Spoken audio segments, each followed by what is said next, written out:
The styling of Honda's racer on the road is well balanced and even aggressive if you're the nervous sort, but it hardly looks like an XA318,000 motorcycle. XA0 ride it though, and it's a completely different story. The whole feel of the machine is of a racing bike, and a top-notch one at that. The riding position is undoubtedly track-orientated. Through RC30, riders will appreciate the extra room the newer bike provides.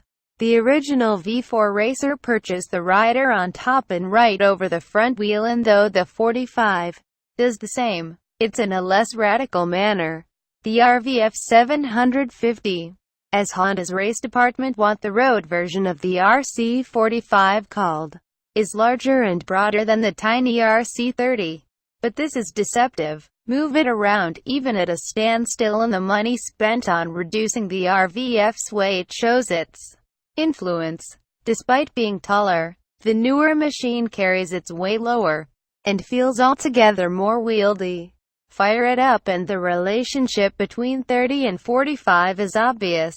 Even if the RVF's motor is entirely new, Honda's V4 engines sing a distinctive flat baritone that racegoers the world over have grown to know and love over the years.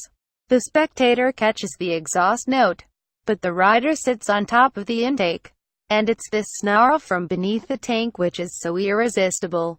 As the RVF's revs build, which they do with real force from 4,000 revolutions per minute up to 12,500 revolutions per minute redline, with the limiter doing its job chapter 100 revs later.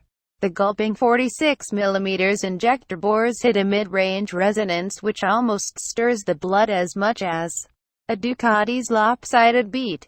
Not quite, but almost. U2026. But first, the mechanically sensitive will warm the motor up, which, as you'd expect of 1994 Honda, involves nothing more than a push of